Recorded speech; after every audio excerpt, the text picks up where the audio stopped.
Good morning, and welcome to another fine episode of Monday Morning Coffee with Josh. I hope you guys all remember to set your clocks. Fall is back.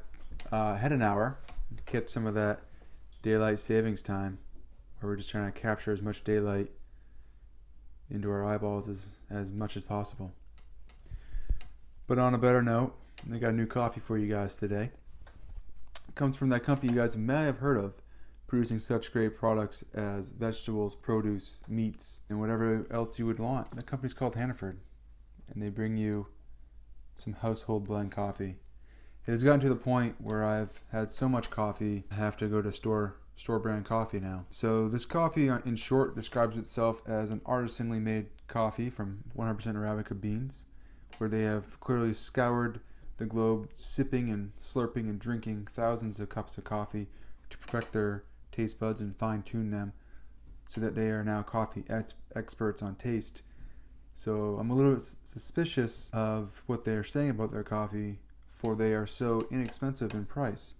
So either they're giving me a fair deal on my coffee and other coffees are overpricing for me for a brand name, a sexy bag, reputation, or truly their coffee is not as good quality or tasting as these other places. But I imagine that there's only so many coffee fields in this world, and they sell wholesale to many different companies that then slap their name on it. So just like gasoline, there's only so many places that produce it. And I believe that's the same with coffee. There's my rant, a little bit suspicious, but let's let the coffee speak for itself. Bon appetit. That is a smooth cup, hint of bitter notes, light flavoring. So yeah, it's a morning coffee. It's a house blend. For a house blend coffee, it's actually quite good, especially considering the price range of like $4 to $6. I don't actually remember. It was in that price range. The bag, not very sexy, not very exciting.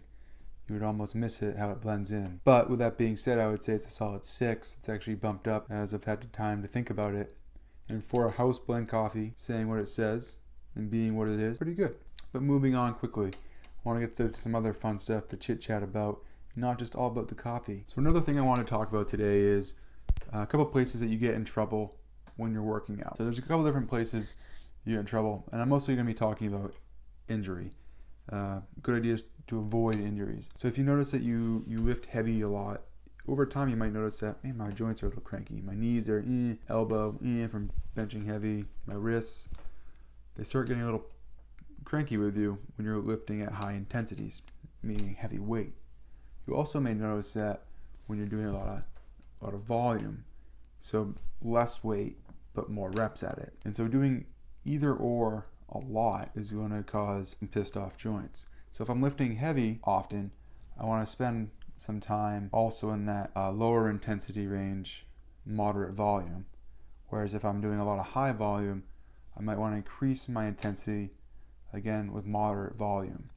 So essentially, we're taking the two extremes and meeting in the middle for a period of time.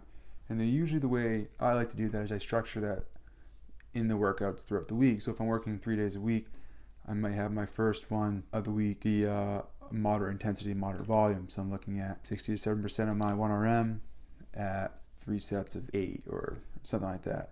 And then maybe I'm going higher intensity.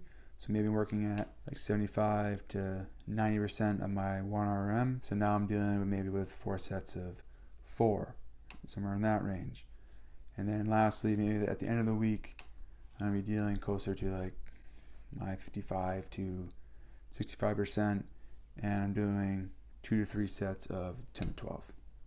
And so throughout the week, I'm kind of undulating that intensity, that volume. So I'm not really getting my joints overworked in any one way, either volume or intensity. So if I'm always doing high intensity throughout the week, that's okay. I just know maybe next week or in 2 weeks I want to cut down the intensity and go a little more moderate. And same with the volume. If I'm going high volume, doing a lot of circuits and a lot of crazy stuff, I want to cut maybe those back for a week so that my body recover. So you always want this wave, ebb and flow, to let the body recover. And you can kind of tell by you're starting to feel yourself be a little more achy in certain joints or just feeling run down. It might be a good time to give yourself a deload or mix up your volumes and intensities. So if you have any questions on that, please let me know. And as always, please check out my website at williamstrainingsystems.com, or feel free to email me at josh@williamstrainingsystems.com, and have a wonderful day. Bye.